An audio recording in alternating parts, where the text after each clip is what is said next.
Timing सांगेन तर मॉर्निंगचे 6 वाजलेले आहेत। आजचा वार रविवार आहे, तारीख आहे 28 सप्टेंबर आणि आज नवरात्रीचा 7वा दिवस आहे। तर सगळ्यांना नवरात्रीच्या खूप साऱ्या भरभरून शुभेच्छा। तर मांजर घरी आलेला आहे, म्हणजे गॅरेजमध्ये राहतं, दररोज दूध पण पाठवत असते, पण रात्री दिनेश घेऊन आलेला आहे त्याला।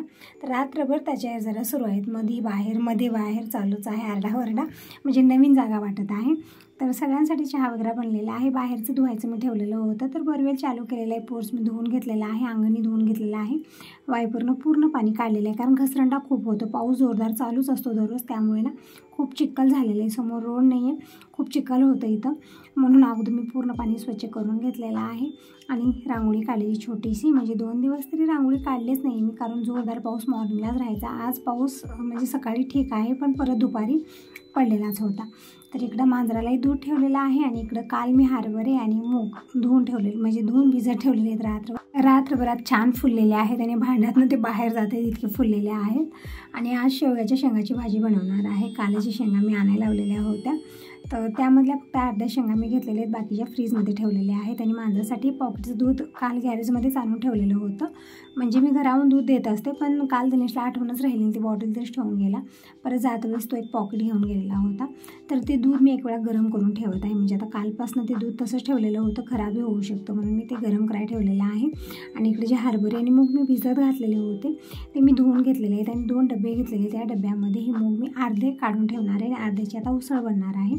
आणि मूग पूर्णपणेच मी या डब्यात काढून ठेवणार आहे, म्हणजे डब्यात काढून ठेवलं किंवा एखादी कपड्यामध्ये आपण गच्च बांधून ठेवलं तर छान मोड येतात त्याला। मुगाला तरी खूप अर्जंट मोड येतात, आता रात्रभर भिजलेले आहेत, तर 1-2 मुगाला मोड आलेलेच आहेत, म्हणजे मूग खूप हलके असतात आणि पचनालाही छान असतात। ज्यांना वेट लॉस करायचं आहे त्यांच्यासाठी मूग हे खूप छान आहेत। तर इकडं अर्धे हरभरे त्यामध्ये मी कुकरमध्ये घेतले, आणि हो आज मी नवीन कुकर काढलेला आहे, आणि पाणी आणि मीठ टाकून मी ते हरभरे शिजत ठेवले, आणि बाकीचे मी डब्यात भरून ठेवलेले आहेत। आणि इकडे हे जे मूग आहेत ना ते पण मी धुवून घेतलेलं आहे, म्हणजे शेतामधले, म्हणजे आपल्या घरच्या शेतामधले आहेत, त्यामुळे 1-2 मातीचे खडे यामध्ये आहेत, म्हणून मी छान धुवून घेतलेलं आहे। आणि या डब्यामध्ये काढून पॅकबंद मी फ्रीजमध्ये ठेवून देणार आहे, म्हणजे हे अंकुरित होतील उद्यापर्यंत, किंवा आपण कपड्यामध्ये बांधून ठेवलं तरी पण अंकुरित होतात। बघू शकता मी जवळून दाखवते, 1-2 मूग ना अंकुरित झालेले त्यामधले, तर सगळेच मी टोपणं लावलेत आणि फ्रीजमध्ये ठेवलेले आहेत। आता संग मी भाजीची तयारी करून घेते। आणि आज दिनेशची तब्येत खूपच बिघडलेली आहे, म्हणजे रात्री जेवण करून आला तो, आणि आल्यापासून उलट्या होत आहेत त्याला, म्हणजे आता तुम्ही म्हणाल तर कुठं जेवण करायला गेलेला होता, तर देवीच्या मंदिरामध्ये दररोज भंडारा असतो, तर प्रसाद घेऊन आलेला आहे, दररोज पण घेत असतो, पण काय फरक पडलं काय माहिती, खूप उलट्या होत आहेत रात्रभर। आता पण त्याला खूप त्रास होत आहे, आणखीन उठलेला नाही आहे। त्यांना फोन लावलेला होता की अगोदर आणि त्याला दवाखान्यात घेऊन जावा, कारण घरामध्ये सगळे चांगले आहेत, चांगलं वाटतं, कोणीतरी झोपून आहे, तब्येत बिघडलेली आहे ना, माझं मन अजिबात लागेना, कामात तरी अजिबात लागेना। आज तसंच झालेलं, दिवसभर मी आज कामात, मला एक काम आवरेना, इतकं हे होत होतं की कामही आवरेना, दिनेश उठेना, म्हणजे दवाखान्यात दाखवून आलं तरी पण त्याच्या तब्येतीत काही सुधार झालेला नाही। आज खूप टेन्शन मला आलेलं होतं। तर इकडे खोबरं जे आहे ना सगळं मी डब्यात भरून ठेवलेलं होतं, आणि पावसामुळे ना बुरशी आलेली आहे त्याला, तर एक कॉटनचा कपडा घेऊन मी पूर्ण खोबरं पुसून घेतलेलं आहे। आणि आता शेवग्याची भाजी बनवणार, त्यामध्ये खोबरं, शेंगदाणे हे सगळं वाटण करून टाकायचं आहे मला, म्हणून सगळंच खोबरं पुसलेलं आहे। आणि आता ही जी खोबरं आहे ना सगळं मी फ्रीजमध्ये ठेवणार आहे।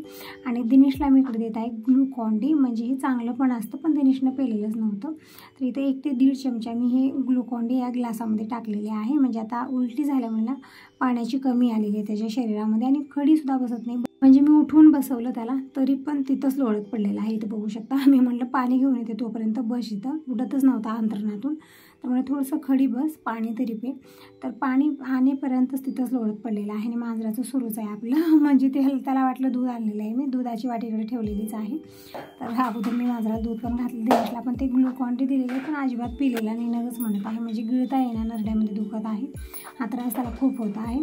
तर यांना म्हणलेलं आहे की अगोदर या आणि त्याला घेऊन जावा, म्हणजे हे म्हणत आहेत की डॉक्टर येत नाही, म्हणजे 9 वाजता तरी येतील ते, तर थोड्या वेळात येऊन घेऊन जातील, पण खूप टेन्शन आलेलं आहे मला दिनेशची अशी अवस्था बघून।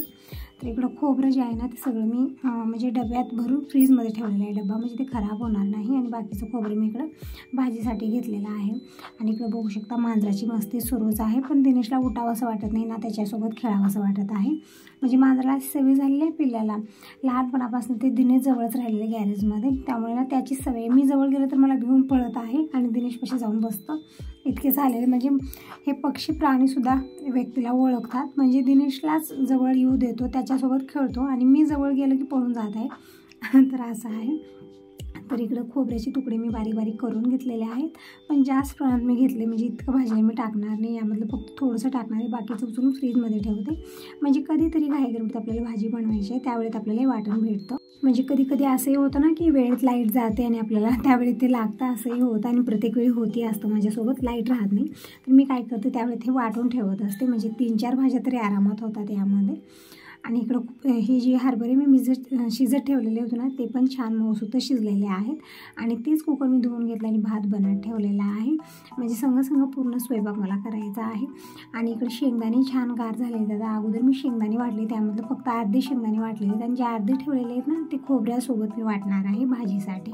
तर इकडं अर्धे शेंगदाणे वाटून मी एका वेगळ्या डब्यात भरून ठेवलेले आहेत. परत बाकीचे जे शेंगदाणे आणि खोबरं होतं सगळे एकत्रच वाटलेलं आहे. तितक्यात दूध पण आलेलं होतं. म्हणजे शेजाऱ्यांच्या ताई त्यांच्या घरी तिथूनच दूध येतं, ते आणलेले. म्हणजे दिनेश आज उठून गेलेला नाही, कुठेही त्याला उठावंसंच वाटत नाही. आणि यांना फोन लावला तर त्यांच्या हातात कामं असतात, म्हणून मी त्यांनाही फोन लावलेला नाही. तर तेच आणून दिलेले आहेत. म्हणजे कसं होतं ना, कधीतरी दिनेश घेऊन येतो, कधी ते घेऊन येतात, असं आहे. म्हणजे दोघांचं दूध एकत्र यायचा फायदा हाच असतो. कधीतरी अडचणीला कधी ते घरी नसले तर दिनेश आणून देतो, कधी आमच्या घरी काही प्रॉब्लेम आहे तर ते आणून देतात, असं आहे. तर इकडं कांदे मी 2 घेतलेले, तर छोट्या आकाराचे कांदे धुवून घेतले अगोदर मी साल काढून. आणि कांदा इकडे बारीक चिरून घेत आहे मी. म्हणजे भाजीसाठी हा कांदा मी काही टाकणार नाही, फक्त उसळसाठी म्हणजे चिरून घेत आहे मी.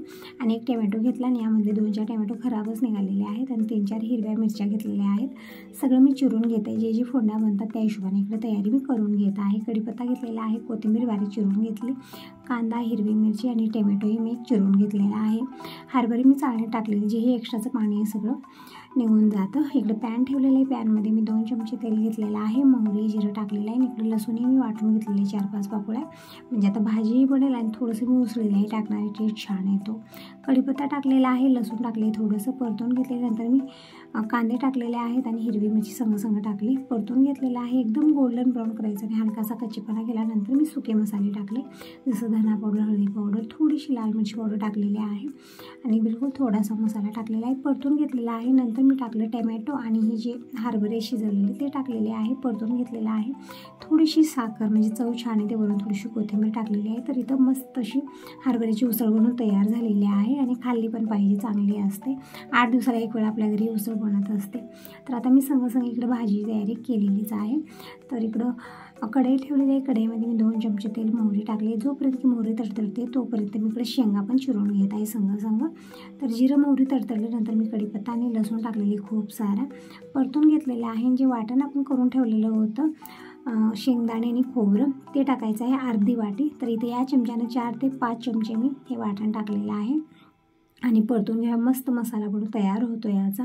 थोडंसं परतून घेतलेलं आहे. नंतर टाकले मी सुके मसाले, अर्धा चमचा हळदी पावडर, 1 चमचा धना पावडर, 1 ते 1.5 चमचा लाल मिरची पावडर टाकलेली आहे, अर्धा चमचा मी मसाला टाकलेला आहे, परतून घेतलेला आहे. पण काय होतं ना, खोबरं खूप लवकर जळायला लागतं आणि सुके मसाले पण जळायला लागतात. तर थोडंसं पाणी टाकून आपल्याला हे मसाले छान भाजून घ्यायचे. तर इकडे मी थोडंसं पाणी टाकलेलं आहे आणि मसाले परतून घेतलेले आहेत. म्हणजे मसाला छान परतला, म्हणजे छान भाजला की भाजी एकदम छान टेस्टी बनते. तर मसाले मी थोडंसं पाणी टाकून 1-5 मिनिट असं छान भाजून घेतलेलं आहे तेल सुटेपर्यंत. नंतर यामध्ये चिरलेल्या शेंगा टाकलेत आणि शेंगा पूर्णपणे सोललेल्या नाहीत, अर्धवट सोलून घ्यायचं आहे. पूर्णपणे सोललं तर काय होतं, भाजी झाल्यानंतर पूर्ण चोथा होतो त्याचा आणि आपल्याला व्यवस्थित खाता येत नाही. त्यामुळे ना मी अर्धवट ते सोललेले आहेत आणि फोडणीमध्ये टाकून परतून घेतल्यानंतर खूप सारे पाणी टाकलेलं आहे, मीठ टाकलेलं आहे आणि थोडीशी कोथिंबीर टाकलेली आहे. भाजी बनत आहे. तर दिनेशला उठवायलेली आहे, म्हणजे तिथून उठतो, इकडे येऊन झोपतो, इथून उठतो, आतमध्ये बेडवर जाऊन झोपतो, असं चालू आहे त्याचं. तर उठवलं, थोडंसं मी पाणी दिलं पिण्यासाठी. पाणी पित नाही, कसलंच काही प्यावंसं वाटत नाही, त्याला उलटी येत आहे, काहीतरी पिला ते पचतच नाही, सगळं उलटी येत आहे, खूप त्रास होत आहे त्याला, म्हणजे नरडही दुखत आहे म्हणत आहे, त्रास खूप होत आहे. तर यांना अगोदर फोन लावलं की या अगोदर आणि दिनेशला घेऊन जावा.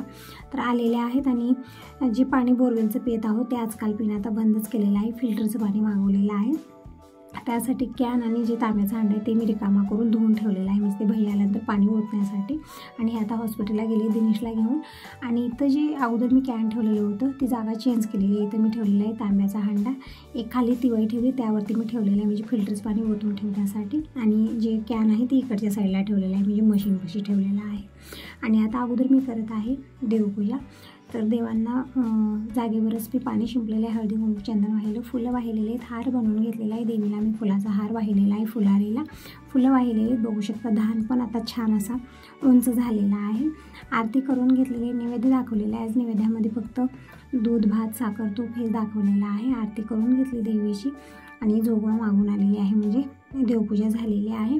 आता मी इकडे दिनेसाठी करत आहे उपमा. म्हणजे अगोदर विचारलं की शिरा बनवू का, तर न गं म्हणत आहे, गोड काहीच खावंसं वाटत नाही म्हणत आहे. तर म्हटलं शिरा म्हणजे उपमा बनवूया. तर उपमाही बनवला, तो खाल्लेलाच नव्हता, काहीच खावंसं वाटत नाही त्याला एकदम. मग ते टेन्शन मला आलेलं आहे, कुठलंच कामात माझं मन लागे ना. तर इकडे पॅनमध्ये मी थोडंसं तेल घेतलेलं आहे, मोहरी जिरं लसूण टाकलेले, कांदा वगैरे टाकलेला नाही आहे आणि हिरवी मिरची मी टाकलेली नाही. आणि पण पीठ वगैरे होतं, फक्त मी बिलकुल न कळत मिरची पावडर आणि थोडंसं मीठ टाकलेलं, हळदी पावडर टाकलेली आहे. पाण्याला उकळी आल्यानंतर त्यामध्ये भाजलेला रवा टाकलेला आहे, म्हणजे कोथिंबीर हे ते मी काहीच टाकलेलं नाही यामध्ये.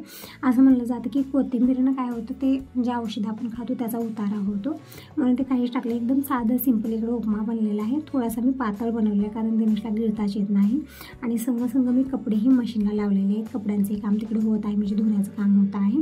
आणि दिनेशनं उपमा थोडासा खाला आणि टॅबलेट घेतलेली आहे. मग नंतर मी म्हटलं की शिरा बनवून देऊ का, पण नगं म्हणत आहे. आता बघूया काय बनवून देऊ. तर इकडं मी आता काढत आहे, इकडचे थोडेसे डबे काढत आहे. तुम्ही चालतं परवाच काढलेला, दुसऱ्याची साफसफाई झाली तर झालेली आहे. पण जे काही डबे मी रिकामीच ठेवलेले होते, तर विचार केला की या डब्यामध्ये आता सामान भरून इथं ठेवायचं. आणि खाली जे पिठाचे डबे ठेवले होते ना, ते मी काढलेले, तिथून जागा चेंज केलेली आहे. आणि अधोमधच मला भूक लागली, तर मी अगोदर उसळ खाऊन घेतलेली आहे. बाकीची सगळी यांना पॅक करून दिली.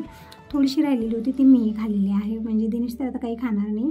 आणि उसळ मी जास्त बनवलेली नाही, फक्त 2 वाटी उसळ बनलेली होती. 1 वाटी यांना दिली, 1 वाटी मी घेतलेली आहे.